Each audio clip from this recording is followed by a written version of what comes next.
Joint है वो आमने सामने आया है। बहुत सारे लोगों की प्रॉब्लम होती है कि जॉइंट्स है जो आमने सामने नहीं आते, नीचे ऊपर ऐसे आ जाता है। तो देखो बाजू कटिंग करने के लिए ना देखो हमें सही से मेथड पता होना चाहिए कि बाजू को कटिंग ही कैसे किया जाता है। देखिए बहुत सारे लोग जो है ना बाजू को गलत तरीके से कटिंग करते हैं, और ये मैं इसलिए बोल पा रही हूँ गाइस क्योंकि पहले मैं भी जो है गलत तरीके से करती थी। देखो बाजू की कटिंग करने के लिए हमें चार जो नाप जरूरी होते हैं, मेजरमेंट्स वो चाहिए होते हैं। पहला होता है हमारा आर्म होल, दूसरा होता है हमारा बाइसेप्स, और तीसरा होता है लेंथ, और जो चौथे नंबर पे आता है वो होता है हमारा फिटिंग। ठीक है, ये चारों मेजरमेंट्स के अकॉर्डिंग ही हम बाजू की कटिंग करते हैं। और कटिंग अगर सही से हो गई ना तो फिर लगाते वक्त जो ब्लाउज पे चढ़ाएंगे तो कोई दिक्कत नहीं आएगी, कोई रिंकल्स कोई झोल नहीं आएगा। तो सबसे पहले कटिंग समझो, उसके बाद है जो हम इसको लगाना सीखेंगे कि कैसे है जो हम लोग क्या गलती करते हैं लगाते वक्त भी, तो इसलिए भी झोल और रिंकल्स आ जाते हैं। तो सबसे पहले हम इसकी कटिंग करते हैं। तो देखो सबसे पहले जो है यहाँ पे हम लेंथ ले लेंगे, जितना आपको लेंथ चाहिए ध्यान रखना, जो लेंथ रेडी लेंथ चाहिए उससे 1 इंच आपको एक्स्ट्रा लेना है। ठीक है, यहाँ पे देखो हमें जो है 10 इंच रेडी करना है तो हमने यहाँ पे 11 इंच लिया है। इसके बाद है जो गाइज आपको क्या करना है कि देखो दो तरीके होते हैं बाजू कटिंग करने के, कि या तो जो यहाँ पे जो डिस्टेंस होता है ना वो तरीका होता है, एक तो कि बस्ट को आप 10 से डिवाइड कर लो कि जो आपका आएगा वो मार्किंग कर दो। ठीक है, और यहाँ पे फिर आप लाइन खींच लो। या एक तरीका होता है कि जो आपका बाइसेप्स होता है, ठीक है, बाइसेप्स जितना भी आ रहा है उसमें +1 इंच करके आपको ले लेना है। तो यहाँ पे देखो जो है मेरा 15 आ रहा था, तो यहाँ पे हमने +1 किया, 16 हो गया, 16 का हाफ किया तो 8 आ गया। तो यहाँ पे देखो अब इसको है जो आपको बिल्कुल ऐसे रखना है कि जहां पे ये आ रहा है ना ऐसे, कि ये देखो हमारा 8 आ गया, तो यहाँ पे आपको एक मार्किंग कर लेनी है। ठीक है,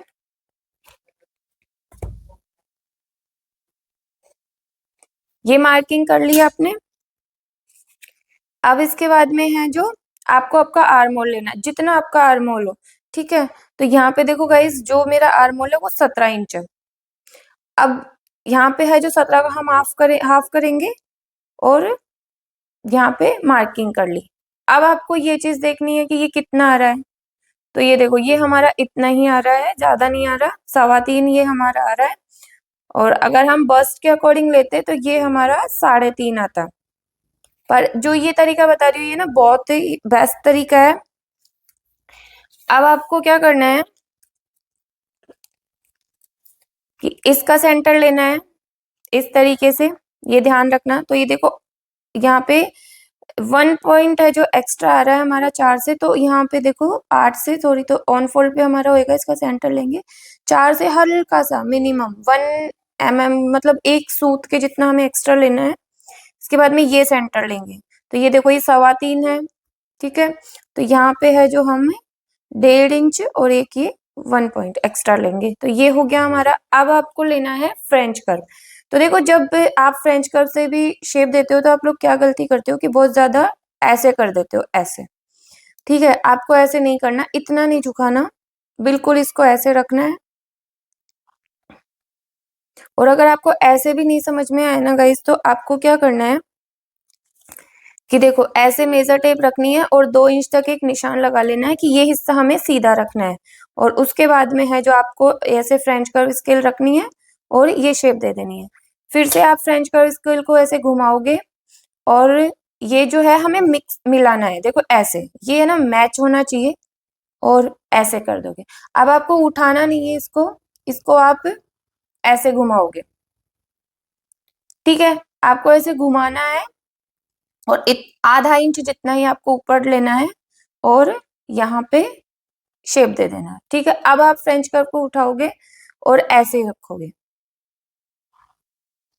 ये चीज को आप ऐसे रखोगे और ये यहाँ पे मिला दोगे। ठीक है, यहाँ तक हो गया। अब आपको क्या करना है, मेजर टेप लेनी है, और दोनों निशानों को जो शेप दी हमने अंदर वाली और बाहर वाली, बैक साइड और फ्रंट साइड, ठीक है, इसको आपको अच्छे से नाप लेना है। ये देखो, तो गाइज एक चीज भी ध्यान रखना कि जब भी बाजू की कटिंग करो तो जो आर्म हमारा है उससे जो है बाजू का आर्म हमारा बड़ा होना चाहिए थोड़ा सा, ठीक है, क्योंकि ब्लाउज का जो आर्म है वो तभी सेट होता है, हम क्या ब्लाउज को खींच के लगाते हैं तो फिर उसमें रिंकल्स और झोल नहीं आता है ब्लाउज में। तो इसलिए बाजू का आर्म है जो बड़ा होना चाहिए। तो यहाँ पे देखो मेरा आधा इंच ज्यादा है और वो सही है, ठीक है।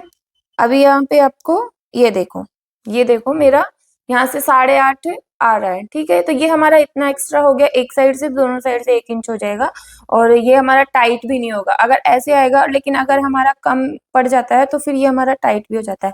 ये हो गया। अब आपको यहाँ पे मार्जिन ले लेना, जितना मार्जिन आपने ब्लाउज में रखा है उतना मार्जिन आपको यहाँ पे रखना है, एक्स्ट्रा नहीं रखना। तो देखो यहाँ तक हमारा हो गया। अब इसके बाद है जो गाइज मैं यहाँ पे मैंने जो ब्लाउज में मेरे 2.5 इंच का मार्जिन रखा है, क्योंकि 2 इंच हमें रेडी रखना है, उसमें मार्जिन अंदर रखना है और आधा इंच हमारा सीम अलाउंस में चला जाएगा। ये हो गया। अब आपको यहाँ पे लेना है कि जो आपका फिटिंग है, ठीक है। देखो फिटिंग कितना भी हो सकता है वो आप अपने अकॉर्डिंग रखेंगे। तो यहाँ पे देखो मेरा 6 इंच यहाँ पे फिटिंग है और जो मार्जिन हमने लिया है वो लेंगे। तो यहाँ पे है जो इनको देखो आपस में मिला लेंगे ऐसे, और अब है जो हम लोग इसको कट कर लेंगे। तो गाइस जब तक बाजू कटिंग हो रही है, आप चैनल पर न्यू है तो चैनल को सब्सक्राइब कर दीजिए।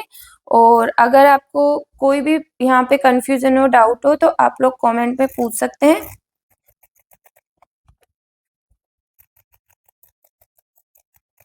देखो यहाँ पे है जो आपको ऐसे निशान ये कट लगा देना है और एक कट है जो आपको यहाँ पे लगाना है।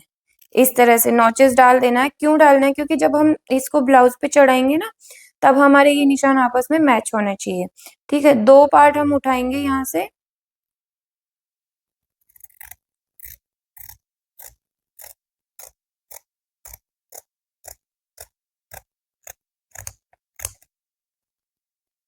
ये हमारी शेप हो गई। देखो ये वो हमारा बैक हो गया, ये हमारा फ्रंट हो गया। अब देखो आप अगर आपका यहीं पे फिटिंग आएगा ना तो ये बिल्कुल एक्यूरेट रहेगा, लेकिन अगर आपकी फिटिंग आगे पीछे हो गई तो फिर हमारे ये जो जोड़ है यहाँ पे, ये स्लीव्स के जो निशान आ रहे हैं ये भी हमारी आगे पीछे हो जाएगी सिलाई में। और बहुत सारे लोगों के होता भी है कि जो जॉइंट्स होते हैं आमने सामने नहीं आते हैं। तो अब इसको है जो हम लोग अस्तर पे कटिंग करेंगे इसी को रख के, और फिर उसके बाद में है जो हम लोग इसको लगाना सीखेंगे। तो देखो गाइस अब जो है हम लोग बाजू अटैच करेंगे, यहाँ पे बाजू लगाना सीखेंगे, ठीक है। आपको बाजू लेनी है और उल्टा सीधा डायरेक्शन देख लेना है कि किस साइड आगे का हिस्सा है और पीछे का हिस्सा किधर है। सेंटर लेंगे, शोल्डर का सेंटर और बाजू का सेंटर, दोनों को ऐसे रखेंगे। और इसके बाद जो है हम लोग बाजू के आर्मोल को और ब्लाउज का जो आर्मोल है उसको एक बार नाप लेंगे कि हमारा कोई भी एक पार्ट एक्स्ट्रा तो नहीं है। अगर एक्स्ट्रा है तो उसको हम पहले ही बाहर निकाल देंगे।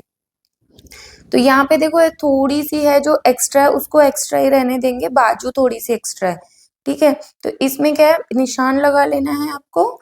और निशान लगाने के बाद में आपको देखो ब्लाउज को ऊपर रखना है, ब्लाउज वाले आर्मोल को, और जो बाजू का आर्मोल है उसको नीचे रखना है। बाजू का आर्मोल कभी भी ऊपर नहीं रखना है। जो झोल और रिंकल्स आते हैं वो इसी वजह से आते हैं कि मोस्टली लोग क्या करते हैं कि जो आस्तीन होते हैं उसको ऊपर रखते हैं और ब्लाउज के कपड़े को नीचे रखते हैं, तो हमारी बाजू खिंच जाती है, जबकि खींचना हमें ब्लाउज का आर्मोल होता है। तो ये गलती मत करना जब भी आप बाजू लगाओ ब्लाउज में या किसी और चीज में। तो हमेशा बाजू को नीचे रखो और जो फैब्रिक जो भी आपका आर्टिकल है उसका आर्मोल आप ऊपर रखो, मेन फैब्रिक का आर्मोल ऊपर रखो। ब्लाउज कुर्ती कोई सा भी आउटफिट हो उसमें ये चीज आपको करनी है। तो देखो यहाँ पे है जो हम लोग बाजू लगा रहे हैं। अब इसमें क्या है कि बाजू का आर्मोल वो सेंटर और इसका शोल्डर का सेंटर हमारा मैच होना चाहिए। मैच करवा के ही हमने लगाना स्टार्ट किया था, लेकिन लगाते वक्त भी हमें ये चीज ध्यान रखनी है। और जो ब्लाउज का आर्मोल है इसको हमें हल्का सा खींच के रखना है, बाजू का कपड़ा लूज छोड़ना है और इसको है जो हमें खींच के रखना है। जब हम इसको खींच के रखेंगे तो ये हमारा सेट हो जाएगा। मैंने आपको बताया था कि हमारे बाजू का आर्मोल ज्यादा होना चाहिए, 1 इंच आधा इंच। तो वो इसीलिए होना चाहिए क्योंकि हम जब ब्लाउज का आर्मोल खींच के लगाएंगे तो वो उस पर सेट हो जाएगा। और इससे हमें क्या प्रॉफिट होएगा कि यहाँ पे है जो हमारा बिल्कुल भी झोल रिंकल्स नहीं आएगा बिल्कुल भी। तो यहाँ पे आप देख सकते हो गाइज कि ये जो है हमारी बाजू लग चुकी है और इसमें ना कुछ भी झोल रिंकल्स कुछ भी नहीं आया है, एक भी रिंकल्स नहीं है। बहुत ही इस फिनिशिंग के साथ में है जो ये बाजू हमारी लगी है, आप देख सकते हो। तो अब जो है हम इसमें फिटिंग का टाँका भी लगा लेंगे और फिटिंग का टाँका लगाने के बाद में मैं आपको दिखाती हूँ कि इसमें जो जॉइंट है आमने-सामने ही आएँगे। तो गाइस देखो यहाँ पे है जो हमारी बाजू लग चुकी है और आप देखो इस यहाँ पे देखो बिल्कुल जो जॉइंट है वो आमने सामने आया है। बहुत सारे लोगों की प्रॉब्लम होती है कि जॉइंट्स है जो आमने सामने नहीं आते, नीचे ऊपर ऐसे आ जाता है। अगर इस तरीके से आप बाजू लगाओगे तो जॉइंट भी आपके आमने सामने आएंगे और इसमें झोल और रिंकल्स कुछ भी नहीं आएगा। यहाँ पे आप देख सकते हैं अभी तो मैंने इसमें प्रेस भी नहीं किया और कितनी फिनिशिंग से है जो देखो हमारी बाजू लग के तैयार हुई है बिल्कुल पूरी। और इसमें भी आप देख सकते हो इस साइड भी यहाँ पे देखो बिल्कुल एकदम फिनिशिंग के साथ है जो हमारी बाजू लग के तैयार हुई। तो गाइज़ अगर मेरे चैनल पर आप न्यू हैं तो चैनल को सब्सक्राइब कर लें ऐसी ही और वीडियोस के लिए, सिलाई की से जुड़ी हुई और इन्फॉर्मेशन के लिए। तो मिलते हैं नेक्स्ट वीडियो में। Thank you.